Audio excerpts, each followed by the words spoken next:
बहुत समय पहले की बात है। एक छोटे से गांव में हरिदास नाम का एक किसान रहता था। हरिदास बहुत ही मेहनती और ईमानदार था।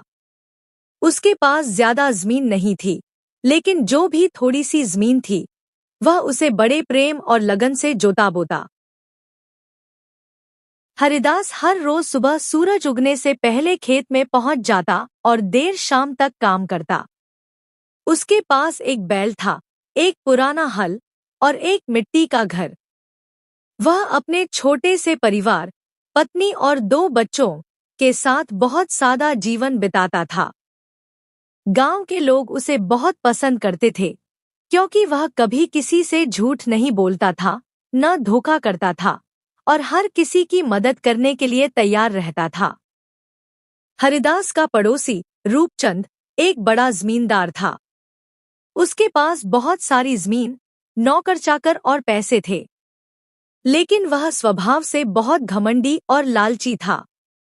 जब वह देखता कि लोग हरिदास की ईमानदारी की तारीफ करते हैं, तो उसे जलन होती।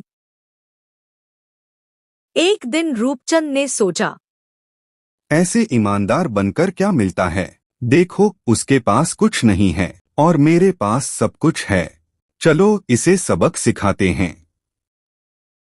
उसने योजना बनाई। उसने रात को अपनी जमीन में से कुछ गेहूं की बालियां काटी और हरिदास के खेत में फेंक दी। फिर सुबह गांव के पंचों को बुलाकर कहने लगा, हरिदास ने मेरी फसल चुरा ली है। देखो, मेरे खेत से गेहूं गायब है और वही बालियां उसके खेत में पड़ी हैं। गांव वाले चकित रह गए। हरिदास ने कहा, मैंने किसी की फसल नहीं चुराई।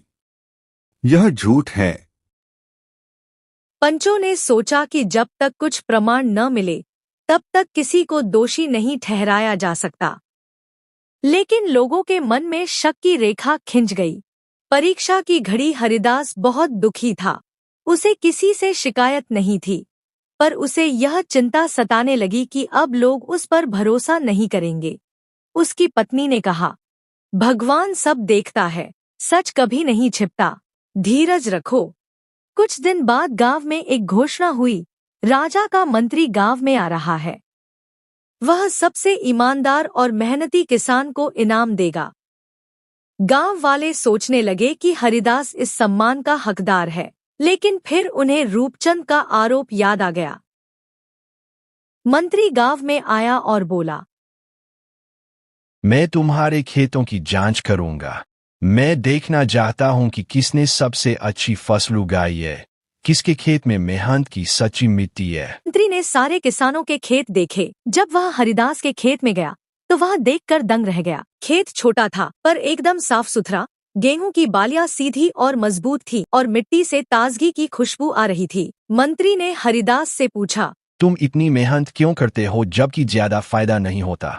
हरिदास ने मुस्कुराकर कहा, महाराज, मेरे लिए मेरी मेहनत ही सबसे बड़ा फायदा। मैं ईमानदारी से काम करता हूँ और अपने परिवार को सच्चाई का पाठ पढ़ाता हूँ। मंत्री बहुत प्रभावित हुआ।